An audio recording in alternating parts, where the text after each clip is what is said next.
ಬೆಳಗಾವಿಯ ನನ್ನ ಗೃಹ ಕಚೇರಿಯಲ್ಲಿ ಜನತಾ ದರ್ಶನ ಪ್ರತಿ ವಾರ ಒಂದು ದಿನ ಜನತಾ ದರ್ಶನ ಮಾಡ್ತೀವಿ. ಸೊ ಈ ವಾರ ಭಾಳಷ್ಟು ಜನ ತಮ್ಮ ಸಮಸ್ಯೆಗಳನ್ನು ಏನೇನು ವೈಯಕ್ತಿಕವಾಗಿರುವಂಥ ಸಮಸ್ಯೆ ಇರ್ಬೋದು, ಸಾರ್ವಜನಿಕ ಸಮಸ್ಯೆ ಇರ್ಬೋದು, ಶಿಕ್ಷಣದ ಬಗ್ಗೆ, ಸುಧಾರಣೆ ಬಗ್ಗೆ, ಸೊ ಅನೇಕ ಜನ ದೇವಸ್ಥಾನದ ಬಗ್ಗೆ ಬಂದಿದ್ದರು. ಕೆಲವು ಜನರು ತಮ್ಮ ವೈಯಕ್ತಿಕ ಸಮಸ್ಯೆ ತೆಗೆದುಕೊಂಡು ಬಂದಿದ್ದರು. ಸಾಧ್ಯವಾದಷ್ಟು ಸ್ಥಳದಲ್ಲೇ ಪರಿಹಾರವನ್ನು ಕೊಡಲಿಕ್ಕೆ ಪ್ರಯತ್ನ ಮಾಡಿದ್ದೀನಿ. ಕೆಲವರಿಗೆ ಮತ್ತೆ ಆಶ್ವಾಸನೆಯನ್ನು ಕೊಟ್ಟಿದ್ದೀನಿ. ಎಷ್ಟು ಸಾಧ್ಯ ಇದೆಯೋ ಎಲ್ಲ ಒಂದು ಪ್ರಾಬ್ಲಮ್ಗಳನ್ನು ಕೂಡ ಅಡ್ರೆಸ್ ಮಾಡೋಕ್ಕೆ ಪ್ರಯತ್ನ ಮಾಡಿದ್ದೀನಿ. ಜೊತೆಯಲ್ಲಿ ಇವತ್ತು ನಮ್ಮ ಸರ್ಕಾರದ ವತಿಯಿಂದ ಸರ್ಕಾರದ ಭಾಗ ಆಗಿ ಗ್ರಾಮೀಣ ಮಟ್ಟದಲ್ಲಿ ಕೆಲವೊಂದು ಹೆಣ್ಮಕ್ಳಿಗೆ ನಾವು ಕೃಷಿ ಸಖಿ ಅಂತ, ಪಶು ಸಖಿ ಅಂತ, ಮತ್ತು ನಮ್ಮ ಸಂಜೀವಿನಿ ಒಕ್ಕೂಟ, ಅಕ್ಕ ಕೆಫೆ, ಆಶಾ ಕಾರ್ಯಕರ್ತರು, ಹೀಗೆ ಭಾಳಷ್ಟು ಸುಮಾರು ಸರ್ಕಾರದ ಯೋಜನೆಗಳನ್ನು ಗ್ರಾಮ ಮಟ್ಟದಲ್ಲಿ ರೈತರಿಗೆ ತಲುಪಿಸಲಿಕ್ಕೆ ನಾವು ಮಹಿಳೆಯರನ್ನು ಗೌರವಧನ ಕೊಟ್ಟು, ಅವರಿಗೆ ತಿಂಗಳಿಗೆ ಗೌರವಧನ ಸರ್ಕಾರದಿಂದ ಅವ್ರನ್ನ ಕೊಟ್ಟು ಸರ್ಕಾರದಿಂದ ಅವರನ್ನು ನೇಮಿಸಿದ್ದೀವಿ. ಸ್ಪೆಷಲಿ ಕೃಷಿ ಸಖಿ ಅಂತ, ಅಂದರೆ ಕೃಷಿಗೆ ಉಪಯೋಗ ಆಗುವಂಥ ಸರ್ಕಾರದ ಅನೇಕ ಯೋಜನೆಗಳನ್ನು ಇವರು ಮನೆ ಮನೆಗೆ ಹೋಗಿ ಕೃಷಿ ಸಖಿಯರು ಪ್ರಚಾರ ಮಾಡಬೇಕು. ಆಮೇಲೆ ಸರ್ಕಾರದ ಯೋಜನೆಗಳ ಜೊತೆಯಲ್ಲಿ ಹವಾಮಾನದ ಒಂದು ನೀತಿ ನಿಯಮಗಳನ್ನು ಕೂಡ ರೈತರಿಗೆ ಹೇಳಬೇಕು.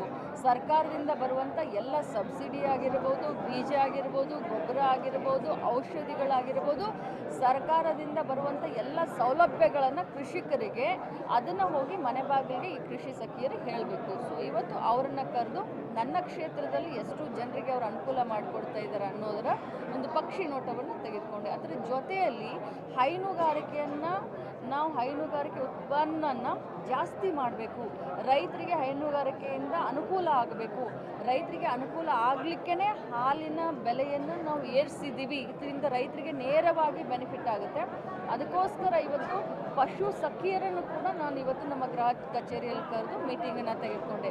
ಈ ಪಶು ಸಖಿಯರಲ್ಲಿ ನಾವು ಕುರಿ ಸಾಕಾಣಿಕೆ ಇರಬಹುದು ಅಥವಾ ನಮ್ಮ ಹೈನುಗಾರಿಕೆ ಇರ್ಬೋದು, ಮಹಿಳೆಯರಿಗೆ ಭಾಳಷ್ಟು ತಮ್ಮ ಮನೆಯಲ್ಲಿ ಆರ್ಥಿಕ ಸ್ವಾವಲಂಬನೆ ಸಿಗಬೇಕು ಅಂತಂದರೆ ಈ ಪಶು ಸಖಿಯರು ಏನು ಸರ್ಕಾರದಿಂದ ಅನುಕೂಲಗಳು ಯೋಜನೆಗಳು ಬರ್ತವೆ, ಪ್ರಾಣಿಗಳಿಗೆ ಸಂಬಂಧಪಟ್ಟ ಹಾಗೆ ಪಶುಗಳಿಗೆ ಸಂಬಂಧಪಟ್ಟ ಹಾಗೆ ಅದನ್ನು ಅವರಿಗೆ ಹೋಗಿ ತಲುಪಿಸ್ಬೇಕು. ಆ ಬೆನಿಫಿಷಿಯರಿಗೆ ಅದರ ಬಗ್ಗೆ ಯೋಜನೆಗಳ ಬಗ್ಗೆ ತಿಳಿ ಹೇಳಬೇಕು.